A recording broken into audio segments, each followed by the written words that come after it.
চৈতন্য চরিতামৃতে এই প্রেম বস্তু নিয়ে একটি সুন্দর দৃষ্টান্ত দিয়েছেন। বলছেন, আত্মেন্দ্রিয় প্রীতিবাঞ্ছা তারে বলি কাম, কৃষ্ণেন্দ্রিয় প্রীতি ইচ্ছা ধরে প্রেম না।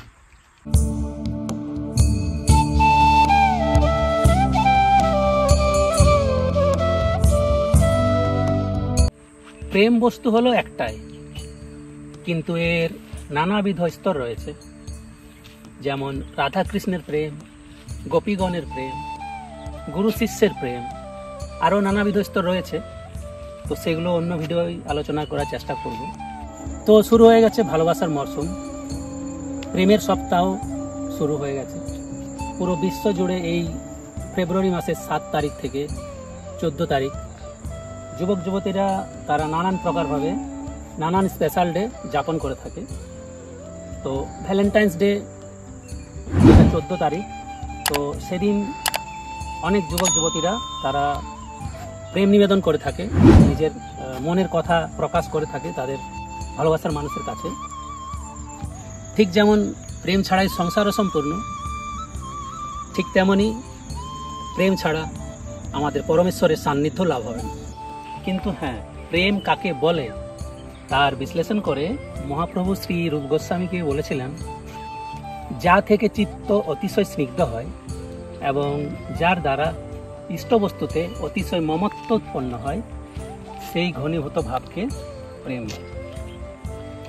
কিন্তু এই প্রেম বস্তুকে মহাজনগণ আবার দুই ভাগে ভাগ করেছেন। একটি হলো সকাম, আরেকটি হলো নিষ্কাম। চৈতন্য চরিতামৃতে এই প্রেম বস্তু নিয়ে একটি সুন্দর দৃষ্টান্ত দিয়েছেন। বলছেন, আত্মেন্দ্রিয় প্রীতিবাঞ্ছা তারে বলি কাম, কৃষ্ণেন্দ্রিয় প্রীতি ইচ্ছা ধরে প্রেম না। অর্থাৎ এই জাগতিক জগতে লোভ, লালসা, কামনা বাসনায় বশীভূত হয়ে নিজের ইন্দ্রিয় তৃপ্তির জন্য যে ভালোবাসা বা প্রেম জন্মে, সেটাকে মহাজনগণ কাম বলে ব্যাখ্যা করেছে।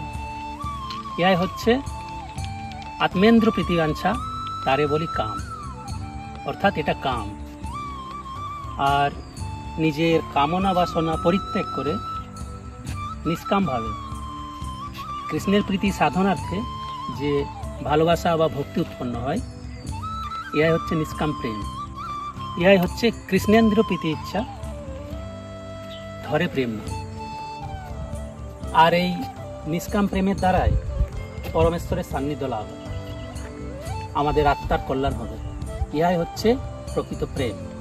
প্রেম নিবেদন তো যুবক যুবতীরা একে অপরকে করবে, কিন্তু আমরাও আমাদের ভগবানের কাছে, ভক্তরাও ভগবানের কাছে তাদের হৃদয় নিবেদন করতে পারে। সেটা কিভাবে? সেটা হচ্ছে বৈষ্ণব আচার্য খুব সুন্দর একটা ব্যাখ্যা করেছেন। বলছেন, যুবতীনাং যথাজনী চুনাং চ যুবত যথা, মনহভীর মতে তদ্মন মনমে রমতাং তৈ।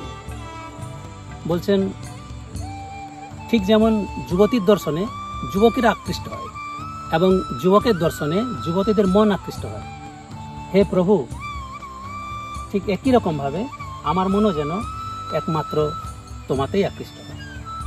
তাই মহাজনগণ বলেছেন, সকাম প্রেম হলো বন্ধনের কারণ, আর নিষ্কাম প্রেম হলো আমাদের আত্মার মুক্তির কারণ।